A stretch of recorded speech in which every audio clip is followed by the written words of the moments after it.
देवेंद्र नाथ Mahato JLKM के जो नेता हैं और जो छात्र आंदोलन से एक नाम कमाई झारखंड में, अब वो आज से भूख हड़ताल पर बैठ गए हैं। जी हाँ, आप बिल्कुल सही समझ रहे हैं। जेएसएससी और जेपीएससी में जो अनियमितताएं हैं उसको लेकर कई दिनों से इनका आंदोलन चल रहा है और आंदोलन की शुरुआत खुद देवेंद्र नाथ महतो किए हैं और इसको लेके कई प्रदर्शन झारखंड की राजधानी रांची में हुई और आज से देवेंद्र नाथ महतो ने ये ऐलान किया है कि हम भूख हड़ताल पर आज से बैठ जाएंगे। शाम के लगभग 5 बज रहे हैं और ये घोषणा हो चुकी है। इनका साफ कहना है कि जो जेपीएससी की जो 14वीं जेपीएससी की जो मुख्य परीक्षा हुई है उसको रद्द किया जाए। साथ ही साथ कई सारी बातें उन्होंने प्रेस के सामने में कही है। तो चलिए हम आपको सुनाते हैं कि भूख हड़ताल में बैठने से पहले देवेंद्र नाथ महतो क्या कुछ कह रहे हैं। सम्मानित प्रेस मीडिया बंधु को सादर प्रणाम करते हैं और नमस्कार करते हैं, जोहार करते हैं। जैसा कि मालूम होगा, झारखंड प्रदेश का सबसे ज्वलंत मुद्दा जेपीएससी और जेएसएससी में हो रही गड़बड़ी को लेकर के एक विरोध में बहुत बड़ा आंदोलन छेड़ा गया है और ये आंदोलन का शुरुआत आज ही के तारीख 2 तारीख आज से जस्ट 1 महीना पहले से शुरुआत हुई है, जिस दिन 14वीं पीटी परीक्षा का रिजल्ट आया और उसी के साथ यह विवाद शुरू हुआ कि रिजल्ट के साथ साथ ना कटअप अंक जारी किया, ना ही कई तरह के पारदर्शिता और जवाबदेही को सुनिश्चित किया गया। और उसके बाद एक OMR कार्बन कॉपी हम लोग के हाथ आया, जो आप लोग के मीडिया के समक्ष उसको प्रस्तुत किए और पिछले 5 जुलाई से हम लोग इस लड़ाई को शुरू किए और रिजल्ट के साथ साथ मात्र 16 दिन का मुख्य परीक्षा के लिए समय दिया गया था, 18, 19 और 20 जुलाई को। तो हम लोग कई गड़बड़ी को, ठोस साक्ष्य को हम लोग एकजुट करके 7 जुलाई को महामहिम राज्यपाल जी के समक्ष प्रस्तुत किया।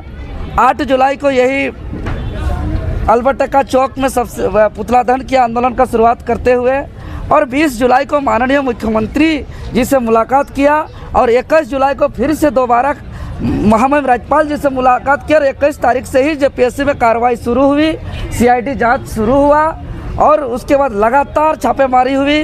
उसमें श्वेता गुप्ता, अभय तिवारी जैसे कई कुल 11 लोग गिरफ्तार भी हुए। चेयरमैन एल खियांगते का इस्तीफा भी हुआ, लेकिन कई मांग को हम लोग को सरकार झुक करके माना है कि जांच का मांग जो था वो माना है, लेकिन CBI जांच हम लोग का मांग था। हालांकि फिलहाल हम लोग का आंदोलन से सरकार झुकते हुए एक CID जांच का शुरुआत किया है। साथ ही साथ जो मुख्य परीक्षा का घोषणा किया था उसको भी स्थगित करने में, सरकार को घुटना टिकाने में हम लोग सफल हुए। लेकिन जब इतना मामला सामने आया, जांच के माध्यम से जानकारी हुई कि PDPL जैसे ब्लैकलिस्टेड कंपनी के माध्यम से कई परीक्षाओं का आयोजन किया गया है और जो वायरल OMR हम लोग दावा ठोका था वो सुमन सौरभ भी गिरफ्तार हो गया। लेकिन आगे हम लोग को जो वर्तमान परिस्थिति आयोग और सरकार की तरफ से देखा जा रहा है, जो मुख्य परीक्षा को रद्द नहीं किया गया है अभी तक, तो जो मांग पत्र मुख्यमंत्री जी को सौंपे थे और जो मांग पत्र महामहिम राज्यपाल जी को सौंपे थे उसमें बहुत मांग हालांकि पूरी हुई है, लेकिन बहुत मांग पूरी नहीं हुई है। इसीलिए आज हम लोग आगे पिछले 25 जुलाई से जो सत्याग्रह शुरू किए थे, इसी बीच में सत्याग्रह के 4थे दिन बापू वाटिका से हम लोग जयपाल सिंह मुंडा स्थानांतरित किए स्टेडियम में और 5वें दिन हम लोग पूरे प्रदेश से छात्र का आह्वान करके संविधान मार्च किया और आज 11वें दिन हम आज 9वां दिन एक सत्याग्रह को, ये जेपीएससी जेएसएससी भ्रष्टाचार मुक्त भर्ती अभियान को सत्याग्रह के साथ साथ एक नए आंदोलन का शुरुआत कर रहे हैं कि आज से हम भूख हड़ताल पर जा रहे हैं और ये सरकार जब तक जो मांग पत्र हम सौंपे हैं वो सभी मांग पत्र जब तक हमारी नहीं मानी जाएगी तब तक हम आज से अन्न को त्याग कर रहे हैं और अन्न का हम ग्रहण नहीं करेंगे और जब तक हमारी मांग को पूरी नहीं की जाएगी। पानी वगैरह पीजिएगा कि नहीं? जो भूख हड़ताल का नियम है उस भूख हड़ताल के तहत जो तरल पदार्थ लेने का नियम है उसी को लेंगे। बाकी हम कोई भी मुख से कोई भी ठोस रूप से कोई भी हम भोजन ग्रहण नहीं करेंगे, किसी भी प्रकार का अन्न का ग्रहण नहीं करेंगे। मेरा मुख्य मांग देखिए, मेरा मुख्य मांग आज जो इस लड़ाई को शुरुआत किए थे कि जेपीएससी 14वीं जेपीएससी का लड़ाई पीटी परीक्षा में गड़बड़ी को लेकर के, इसके साथ साथ जो आज तक 14वीं पीटी परीक्षा को रद्द करने के लिए पर्याप्त सबूत के बावजूद नहीं किया गया, तो पहला नंबर 14वीं पीटी परीक्षा को रद्द किया जाए।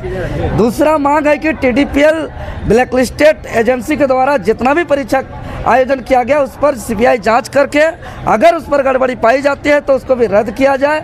और साथ ही साथ इस जांच से जेएसएससी सीजीएल का भी तार जुड़ गया है, उसका भी सीबीआई इंक्वायरी हो। और ये तमाम मांग जब तक हमारी नहीं मानी जाएगी तब तक हम अन्न का ग्रहण नहीं करेंगे, हम अन्न का त्याग करते हैं।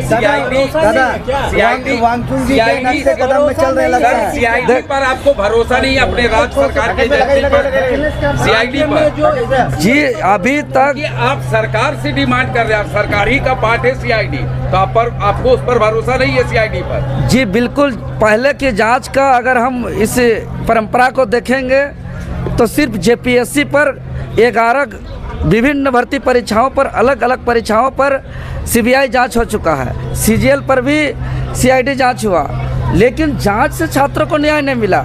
ये एक तरीके से औपचारिक है, युवाओं के आंखों में धूल झोंकने जैसा है, इसलिए जांच पे हम लोग का भरोसा नहीं है। तत्काल रद्द करिए और पूरा रिफॉर्म करिए जेपीएससी जेएसएससी को। सर एक बड़ा सवाल ये खड़ा हो रहा है कि आप एक जांच का मांग कर रहे हैं सीबीआई का, दूसरा आप इस्तीफा भी मांग रहे हैं मुख्यमंत्री का। क्या ये सही लग रहा है कि राज्य के मुख्यमंत्री का इस परीक्षा से आप इस्तीफा मांग रहे हैं, जबकि उन्होंने बड़ी कार्रवाई की? आप खुद कहे हैं कि बड़े बड़े लोग अरेस्ट हुए हैं, कई लोगों को बर्खास्त किया गया, तो मुख्यमंत्री को हटाने का मांग करना क्या लग रहा है आपको? देखिए, हम पहले कह रहे हैं कि 14वीं पीटी परीक्षा को रद्द करिए, आप जांच करिए। सवाल पर जवाब दें, आप मुख्यमंत्री का इस्तीफा मांग रहे हैं? जी बिल्कुल, अगर जेपीएससी जेएसएससी को रिफॉर्म नहीं करती है, क्योंकि मुख्यमंत्री के पास कार्मिक विभाग है, मुख्यमंत्री के पास शिक्षा विभाग है, और अगर ये जेपीएससी को जेएसएससी को रिफॉर्म नहीं कर सकते हैं तो निश्चित तौर पर नैतिकता के आधार पे अपना इस्तीफा छात्रों को सौंप देना चाहिए। देखिए, ये सरकार जो यहाँ की नाकाम सरकार है, सबसे पहली बात। दूसरी बात, जो यहाँ की सरकार है, यहाँ के जितना भी खनन पदार्थ है, कोयला है, बालू है, और भी बहुत जितना भी खनन पदार्थ है, सबको बेच चुकी है। अब उसके बाद बेचने को कुछ नहीं मिला तो युवाओं का यहाँ पर शिक्षा बेच रही है, और जो छात्रों का जो नौकरी मिलना चाहिए वो छात्रों को नौकरी को बेच रही है वो। तो इस सरकार से आप उम्मीद ही क्या कर सकते हैं? मतलब ये छात्रों का जो आंदोलन है, इस आंदोलन को यहाँ तक पहुँचा दिए हैं कि आज देवेंद्र नाथ जी को आज भूख हड़ताल में बैठना पड़ गया। ये बहुत ही शर्मनाक बात है। तो असर करेगा सरकार को, आपको लग रहा है इनका भूख हड़ताल? असर करना चाहिए, अगर असर नहीं करेगा तो फिर बड़ा आंदोलन होगा। अब इसके बाद क्या आंदोलन करिएगा? देखिए, अभी तो ये शुरुआत है बैठ गए दादा, ये तो शुरुआत है अभी आंदोलन का, अभी शुरुआत है। दादा भी हंगर स्ट्राइक पे बैठे हैं, अगर दादा हंगर स्ट्राइक पे बैठ रहे हैं तो कहीं ना कहीं छात्रों में आक्रोश तो बढ़ेगा। हम ये नहीं चाहते कि छात्रों में आक्रोश बढ़े, हम चाहते हैं कि जो भी ये आंदोलन चल रहा है ये शांतिपूर्ण ही चले, शांतिपूर्वक चले, इसमें कहीं भी कोई चीज़ आक्रोश ना दिखे। लेकिन अगर सरकार नहीं मानती है तो फिर आगे फिर देखा जाएगा क्या होगा। आज से खाना पीना बंद। जी, आज से पूरी ये भूख हड़ताल पे जा रहे हैं। इस आंदोलन को सफल करने के लिए शुरू से ही झारखंड मजदूर एकता संघ लगा रहा है, और वो हर तरीके से कोशिश कर रहा है कि कहीं से भी कोई भी ऐसा असामाजिक तत्व अगर दिखते हैं तो उनके साथ कैसे निपटारा किया जाए। तो इसके लिए भी झारखंड मजदूर एकता संघ जो है वो शुरू से लगा हुआ है। अपना नाम बता दें। अयूब अली, जेएलके पार्टी के हैं, पूर्व हटिया विधानसभा प्रत्याशी।